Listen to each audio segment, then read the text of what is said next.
السلام عليكم ورحمة الله وبركاته. ازيكم يا بنات؟ يا رب تكونوا بخير. النهاردة ان شاء الله هنعمل مع بعض اكلة حلوة جدا وخفيفة ومفيش حد ما بيحبهاش، وهي الكبدة. هنعملها كبدة زي بتاعة الشارع بالظبط، هتبطلوا تجيبوها من بره اصلا. قبل ما ابدأ الفيديو بس اسفة على صوتي، مش طالع كويس، بس لاني داخلة شكلي كده داخل على دور برد وعندي احتقان جامد جدا في زوري، فادعوا لي بقى ان شاء الله اقوم منه بالسلامة يعني. فهنبدأ هنعمل الكبدة بطريقة جميلة ولذيذة وحلوة قوي قوي قوي وسهلة، ومش هتاخد منك اي وقت. كل اللي احنا محتاجينه معانا نص كيلو من الكبدة متقطع صغير عصافير. يعني انتي بتقولي للراجل قطعهولي عصافير وهو يقطعهولك صغير. انا لو كان فيا حيل يعني هو كمان مقطعه كبير شوية، يعني انا ما بحبوش يبقى كبير كده. انا لو كان فيا حيل وقادرة اقف اكتر من كده كنت لما بتجيلي بالحجم ده بجيبها انا وبقطعها اصغر من كده كمان، يعني بحبها تبقى صغيرة. بس ما علينا، مش قادرة اقف مش هقطع، هعملها على طول. والكبدة ما بتتغسلش، ما غسلتهاش. ومعانا توم، كام فص حلوين كده يعني من التوم، لان الكبدة بتحب التوم كتير يعني. ومعايا فلفل رومي مقطعاه قطع بالشكل ده، قطع صغيرة برضو. تكتري من الفلفل بيخلي طعمها حلو قوي. ويلا بقى مع بعض نبدأ اكلتنا على البوتاجاز. هنيجي بقى هنا على البوتاجاز، خلاص فتحت شغلت البوتاجاز. اول حاجة هعملها هنضيف المادة الدهنية بتاعتنا. انا هحط زيت، هتحطي مثلا معلقتين كده من الزيت، يعني مقدار معلقتين من الزيت، وهنسيبه يسخن شوية.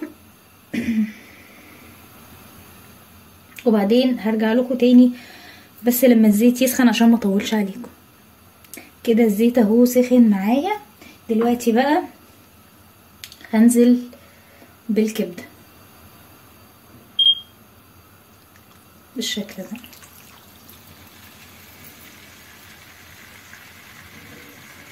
ننزل بالكبده كده كلها. وهندي الكبده بس ايه يعني تشويحه. هعمل بس كده عشان تبقى على عدلة ايدي.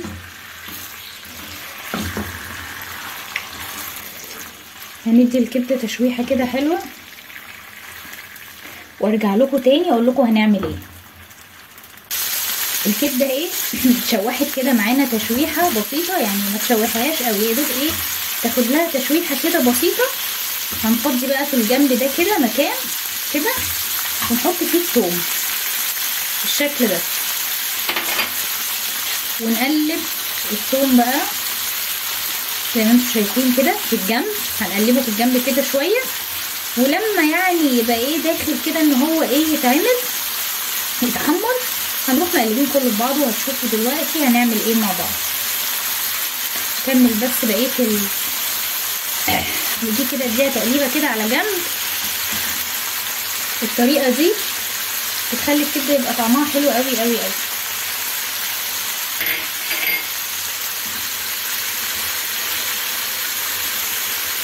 انا اسفه على صوتي التعبان ده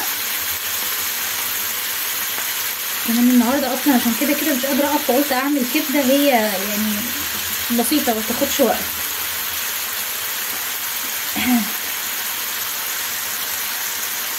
نفضل نقلب كده في الثوم اهو، يعني ابتدى ايه يعني ياخد كده لون.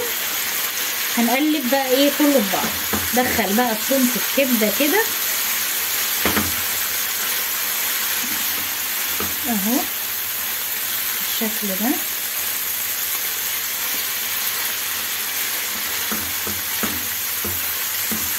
تقلبي بقى تقلبي. ونفضل بقى نقلب كده فيها شويه حلوين عشان تتشوح حلو. الكبده بتاخدش وقت خالص خالص في السوا، يعني طالما اتشوحت خلاص. هقفل بس الفيديو اقلب فيها كويس وارجع لكم تاني. هنا بقى خلاص قلبتها اهو شويه كده حلوين. عفوا على الصوت تاني، مش عارفه اقول لكم ايه والله. هنزل بقى دلوقتي بالفلفل بالشكل ده كده. نجيب الفلفل الكميه اللي معانا كلها وننزل بيها كده.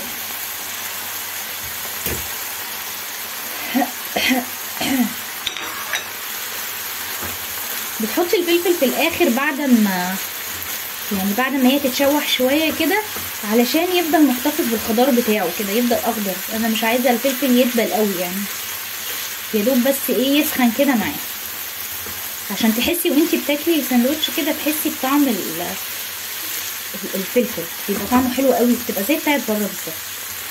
شايفه الشكل عامل ازاي؟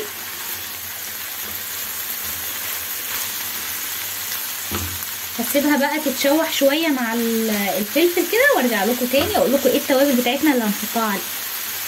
ورجعت لكم تاني بقى. دلوقتي هنرش كمون، ويعني زودي كده من الكمون، الكبده بتحب الكمون كتير، بيخلي لها طعمها حلو قوي قوي قوي.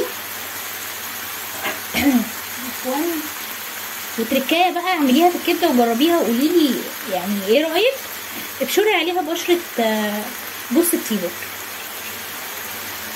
بتخليها تحفه تحفه تحفه. ما تزوديش يعني، بشره صغيره كده زي ما انا بعمل اهي، مش عارفه شايفاها ولا لا اهي الشكل ده كده، حقيقي بتخلي طعمها حكايه.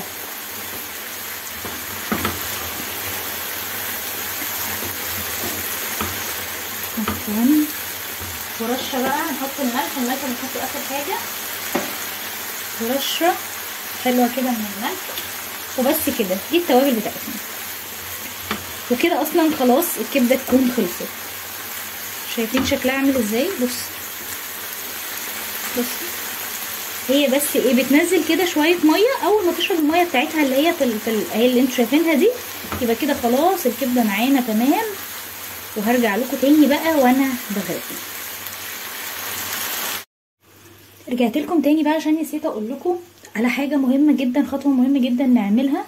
هنعصر عليها عصره ليمونه بس عشان الزفاره. شايفين اهي، ما تكتريش، هي عصره واحده بس كده صغننه، عشان ما يبقاش فيها ريحه زفاره كده يعني وانتوا بتاكلوا كده. خلاص الكبده بتاعتنا تمام وجاهزه على الغرف.